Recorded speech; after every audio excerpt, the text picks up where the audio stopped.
How to fix MyQ app not working. Hi everyone, this is Kate and welcome back to another video. And on today's video we will see how we can fix if your MyQ application on your device is not working properly. So without further ado, let's get started with this video. If your application is not working properly, then you have to make sure if the application is updated or not. If the application is missing out any update, it will not function properly. So to check that, open a Play Store in your device and tap on the search icon from the bottom right corner, and in the search bar search for MyQ app. Now tap on MyQ. Here, after you open it up, if you find update button where I have opened, that means the application needs to be updated. So tap on update. Once the application is updated, go back and check whether your problem is solved or not. If still not, then the next thing you have to do is get to the app info page of your application.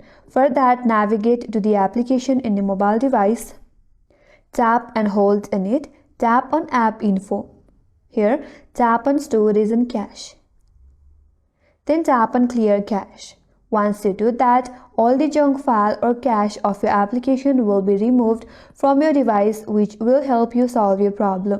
Once you do that, you can go back and open up the application and check whether it is working properly or not.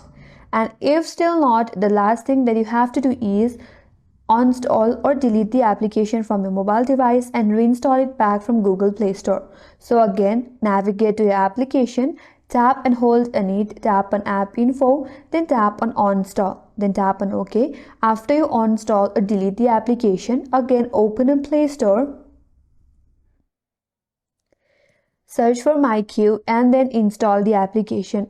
Once you install it, you can restart your device and then use the application. So in this way, you can fix if your application is not working properly. And that's all for this video. Hope this video was helpful, and if you're new to our channel, consider subscribing. Thanks for watching and stay tuned for more tutorials.